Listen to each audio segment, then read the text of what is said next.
Today we're going to study SD 51.15, the Samayasamaya Sutta. It discusses on the timely and the untimely, A 5.54. The theme of this sutta is the best conditions for spiritual striving. Now if you look at this, the title of the sutta, Samayasamaya, is a dvandva, it's a twin compound. You have two words which are opposite to each other. Samaya means the right time, timely, plus asamaya, not the right time, untimely. So this sutta is about the wrong time for striving, the wrong time for practicing, for renouncing, and so on, and the right time to do so.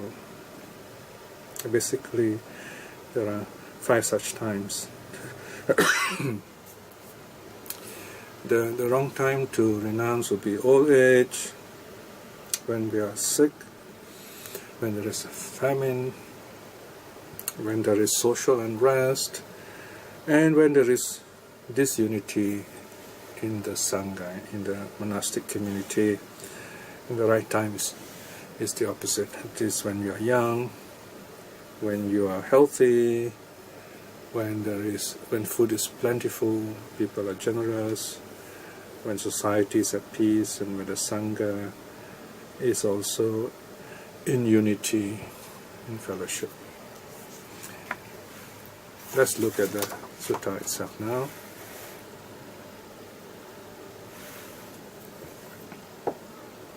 Bhikshus, there are these 5 wrong times for spiritual striving. What are the 5? 1. Here, bhikshus, a monk is old, overcome by age. This bhikshus is the first wrong time for striving. Now what's interesting here, it says a monk is old. It doesn't say becoming a monk when you're old. Of course, it kind of indirectly implies that. Basically, what the Buddha is saying here is that as a monk, you should strive while you're still young. In other words, as soon as you're ordained, you should practice. Don't wait too long. Once a monk is too old, it can be difficult to practice for various reasons. Now, there are suttas which actually tell us about the difficulties of an old monk in practice. There are actually 2 suttas here from the Anguttara chapter 5 also. Dulabha Buddha Pabhajita Sutta 1 and Sutta 2. Dulabha Buddha Pabhajita. The discourse on what is difficult to find in one who goes forth in old age, or what is difficult to get for one who goes forth in old age. So here it's clearer, someone who renounces too late in life. So the first sutta says, it is difficult for one gone forth in old age who is astute. It's difficult to find someone who is sharp-minded, who is clear-minded, who is very wise. Number 2, it is difficult to find in such a person who is well-conducted, keeping to the Vinaya rules, for example. Number 3, it is difficult to find such a person who is well-learned. Number 4, it's difficult to find in an aged renunciation who is a Dhamma speaker. And number 5, it's difficult to find an aged renunciant who is a Vinaya expert. So here, the idea is that renounce whenever you can, as young as you can. Don't wait till old age. So sometimes you hear people saying they will renounce, they will wait until they are old to renounce, then you're going to have a lot of difficulties. This is not to say that if you are really sincere and you are you have the inclination to renounce. And when you're old, you can still do it. I mean, if you're really determined and you've been practicing even before that. So that's the meaning here. The idea is to be able to strive to attain the goal. We have a case in point. For example, especially in the case of the Brahmin Radha who renounced the world when he was old. His case is very interesting, very moving one. When his children got married, they stopped caring for him. In fact, they drove him out of the house, and he had to live on his own. And he resorted to the monasteries. He lived in the monasteries, taking care of the monastery, taking care of the monks. And as he aged, as he learned the Dhamma, he decided to become a monk. And in fact, he in the end, Sariputta ordained him. And he became an arhat, became a famous monk. Anyway, the sutta is reminding us of the realities of those ordained late in life. For some, there's a set of 5 more difficulties. One who's gone far in old age is rarely amenable. It's very difficult to teach them things. They are stubborn, they feel they are too old to listen, or they feel that the teachers, the monks who exhort them are younger than them, and so on. So that will be a disadvantage. And it's difficult to find such a aged monk who is learned. Number 3, who respectfully accepts instruction. Okay. Now, the first and third differ in the sense that the first one, amenable, that means that they actually, the capacity for them to change is not there. The natural inclination to change is not there. Number 3 means it's very difficult for them to be humble, to listen, to follow instructions. And number 4, it's difficult to find a good Dhamma speaker in such a person. They normally will not, they'll be talking in a very worldly way, in a very gossipy way, if you like. And number 5, you will not find a Vinaya expert in that, because they do not know the Vinaya very well since they joined the order late. So these are the disadvantages of joining, of renouncing late in life. Number 2, now we go back to the Samayasamaya Sutta. The Buddha says, furthermore, bhikshus, a monk is ill, overcome by illness. This, bhikshus, is the second wrong time for striving. So when a monk is sick, it's very difficult for the monk to practice. So here the monk's reminded to stay well, to stay healthy. And also when a monk is sick, it's reminded, as in the teaching to Nakulapita, the monk is reminded, although my body is sick, let not my mind be sick. Sometimes you find monks who are sick, especially the older monks, they become grouchy and demanding, and they want this kind of food, that kind of food, and so on. So then they forget the training, so you can have that kind of situation too. Number 3, furthermore, bhikshus, there is a famine, a poor harvest, when alms food is difficult to get, and it is not easy to live by gleaning, in other words, even by collecting a bit of food. This, bhikshus, is the third wrong time for striving, so it's difficult to practice when food is hard to get and you're hungry, you're tired, and so on. Number 4, furthermore, bhikshus, there is the fear or danger of inroads, that is, raids by savage tribes, and people mounted on their carts flee from the country. This, bhikshus, is the 4th wrong time for striving. So this refers to social strife, when there is social disorder, when society is not peaceful. Here, of course, in the Buddhist time, especially in the border regions, you have bandits and so on. So that can be quite troubling. You won't be able to sit quietly and meditate. And you won't be able to get people to give alms food, because people will run away to the bigger cities and so on.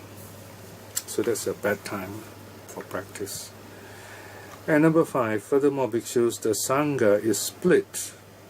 When the Sangha is split, bhikshus, there is reviling of one another, accusing of one another, quarreling with one another, rejecting of one another. Then those lacking faith, or those with little faith, only remain faithless. Some of the faithful lose their faith. This, bhikshus, is the 5th wrong time for striving. Right? So sometimes you get problems in the Sangha and disunity and so on, then it's very difficult to practice, to learn things, to practice, consult the teachers, because people are quarreling, the monks are quarreling. So these are the 5 wrong times for striving. These are the 5 situations when it's difficult for a monk to practice, in other words. So on the positive side, the Buddha basically is saying, if you see there are 5 conditions, you should not wait to practice, to strive to gain your goal. And those 5 are the 5 right times for striving. Bhikshus, these are the 5 right times for striving. What are the 5? Number 1, here bhikshus among is young, a black-haired young lad endowed with the blessings of youth in the prime of life. This bhikshus is the first right time for striving. Right? I mean, Prince Siddhartha was relatively young when he renounced the world. He was, from what we know, he was probably like late 20s when he left home. And then he was like 35 when he awakened, became Buddha. So, of course, young here means not too young. The Vinaya rule is that you need to be full 20 years, that is 21 lunar years, to be able to ordain as a monk. Of course, even as a novice, you can still learn the ropes, as we say, and then you get ordained as a monk and then go on to practice fully towards awakening, or at least stream winning in this life itself. Number 2, it is section 9. Furthermore, bhikshus among is healthy, rarely sick, rarely afflicted, with good digestion, one that is neither too cold nor too hot, the body that is neither too cold or too hot, but moderate, suitable for striving.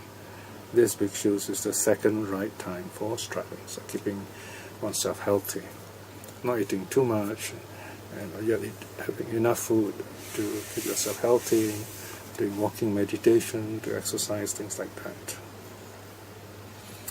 Then number 3, furthermore, bhikshus, food is plentiful, the harvest is good, alms food is easy to get, one can easily live by gleaning.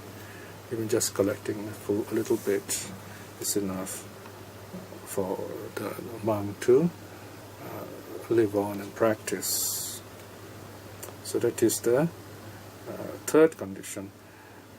Condition 4, furthermore, bhikshus, people dwell in concord, with mutual joy, without disputing, mixing like milk and water, seeing each other with kindly eyes. This bhikshus is the 4th right time for striving. So this where society is peaceful, people are happy and they're prosperous, and they have the time for Dhamma. So that's also a good time for practice, because this is where you're able to collect your alms food, and you're able to get your supporters, and they're also willing to listen to the Dhamma. And then the last one, 5, furthermore, bhikshus, the Sangha dwells in concord, mutually rejoicing in one another, not quarreling, one in teaching and recital of the Patimokkha at ease. Right, so one in teaching, they follow the same Dhamma, they are not split in various kinds of sectarian teachings.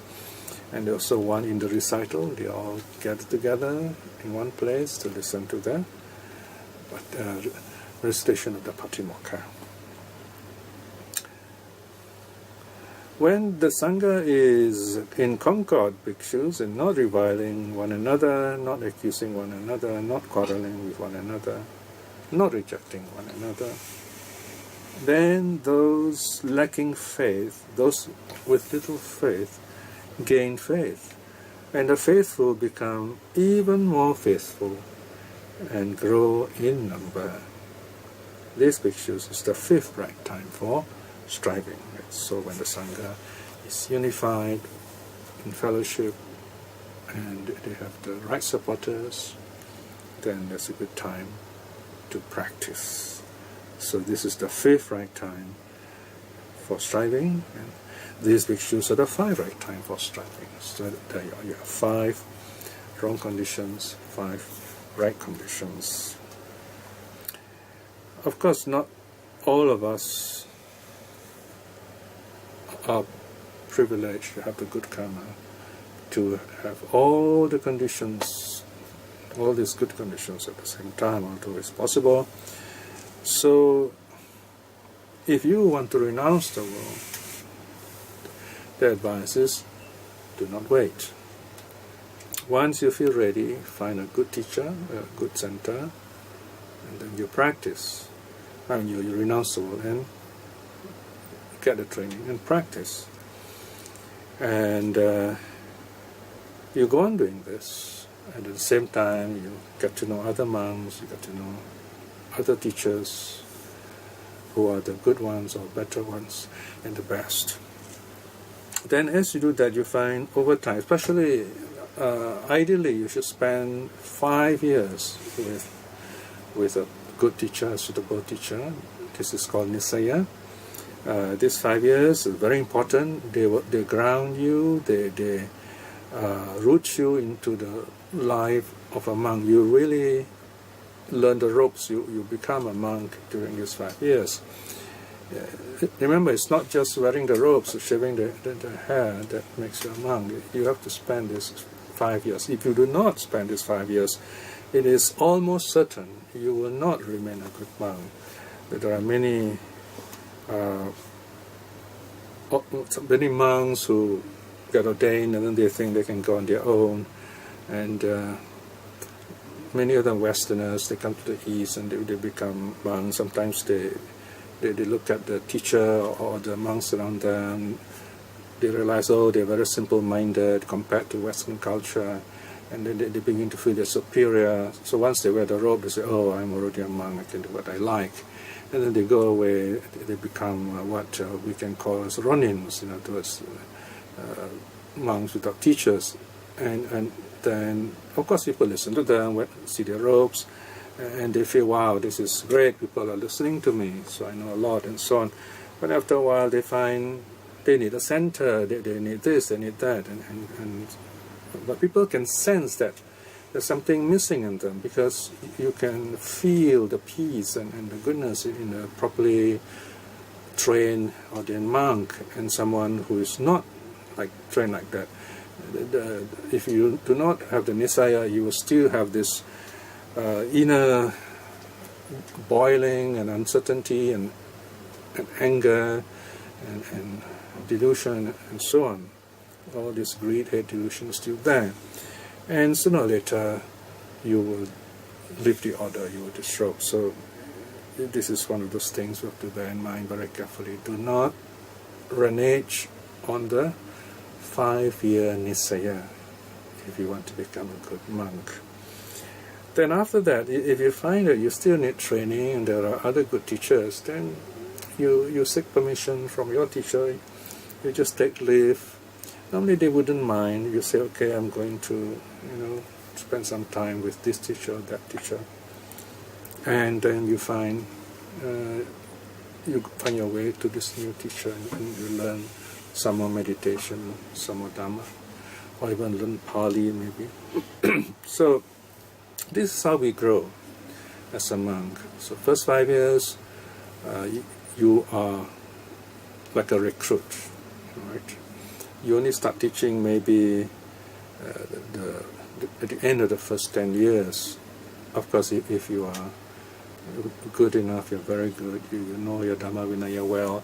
The teacher may allow you to teach the Dhamma even when you finish the first 5 years.